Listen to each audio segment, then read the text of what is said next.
I know he's very pressed for time, but we'll welcome in the former heavyweight champ, Larry Holmes, kind enough to join us for a couple moments. How are you, Larry? Hey, I'm all right. How you doing today? I'm doing very well, and good to talk to you again. Obviously, not under these circumstances, but first reaction when you heard the passing of Muhammad Ali. Well, it hit me like a ton of bricks. I never thought that he was. I knew that it was a matter of time, but I didn't think it was at that time. And when my wife woke me up and said that, he had passed, that didn't feel too good.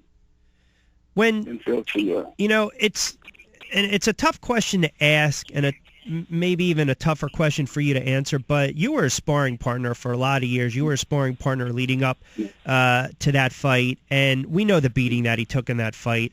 And obviously, no one thinks, no one would ask you, hey, the beating that you gave him, do you think it hurt him in his post-career outside the ring? But to me, did you think he was such a prideful fighter that he just did not know when to quit? Maybe the legs were shot, it wasn't there anymore, but he just kept going out there? No, I think I had that. I think it was that, and I think it was short. I think the cash, the $10 million that they offered him, brought him back to fight. That's fair. And, that will bring anybody back, to fight because, he thought he still had it, and people was telling him that he still had it. The people that around him were saying, hey, you still got it. Go ahead and do it. And so he went on and did it. That's why people do things. Yeah, I mean, look, we know this, covering the sport, and you being a heavyweight champ, boxers are the most stubborn athletes in the world. They don't know when enough is enough. When you look at that fight against Ali and the fact that you sparred him going into that fight, did you sense that he certainly wasn't where he was early in the middle part of his career, even after those wars with Frazier and Norton and whatnot? Did you get a sense that I still have to go out and I still have to do my job because I am a fighter, I need to protect myself, I need to go out there and win? Or was there a part of you that was a little hesitant? No, first of all, I didn't want to sign the contract because, I knew Ali. I knew what I could do. I knew what he had and what he didn't have. But the whole thing about it, there was $10 million, and I said, let's keep the $10 million. I said, but let's just don't get hurt getting this money. That's all. And as I told him that, he said, I'm going to knock you out. I'm going to do this. I don't do this. I'm going to do that. I need you home. I'll beat you up. I'll knock you just a sparring partner. And that's all they said. They kept that in his mind that I was just a sparring partner. In spite of what they thought he had or he didn't have, they just wanted to treat me as a sparring partner. And I let them know that I'm no longer a sparring partner. Yeah. I'm a heavyweight champion in the world, and I fight anybody. And, Ali, I love you, but if we fight, just don't get hurt. That's all. Yeah. That's what I was saying to him. A couple minutes with Larry Holmes. I know we got to let him go shortly. Of course, a champ between 70 and 85, 20 successful title defenses, fought Ali in 80. What are you going to remember the most about Muhammad Ali?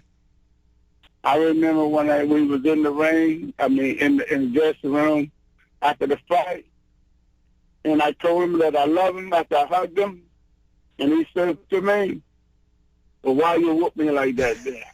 Why you beat me up? And then I was on my way out the door. He said, I want home. I will return. I want home. And those are some of the good things that I will remember because, Ali and I, we had a little bit more than just being a sparring partner. I was his friend. He liked me.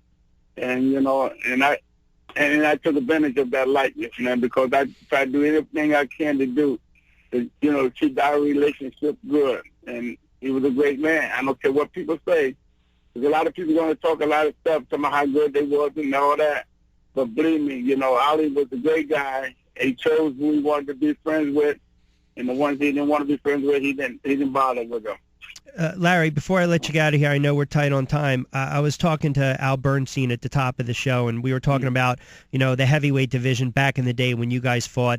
Everyone fought, whether it was you, Norton, Spinks, Muhammad, Frazier. It just it didn't matter. Everyone fought everyone. Are we ever going to get to that point again in boxing where guys just didn't fear each other? They just went in there and they just scrapped. They just fought.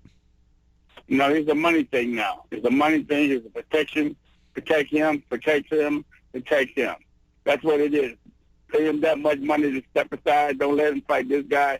Don't fight this guy. But, we had a ranking, 1 to 10. You had to fight a 1 to 10. Sure. You had to fight the number one guy at least once a year, and if it was number 5 or number 6, you could fight those. I got lucky one time and fought Marcus Frazier, and when he was number 11. And I said, I got a break for that.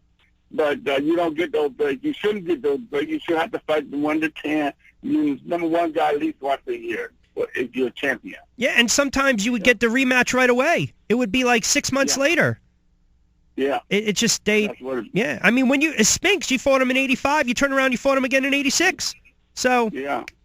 It is, they just, it's a different era nowadays. I know I got to let you get out of here. I know you got to hop on a plane. I appreciate a couple moments. A rough time for you, but it's always good to catch up, Larry. I appreciate the time greatly. All right, boss.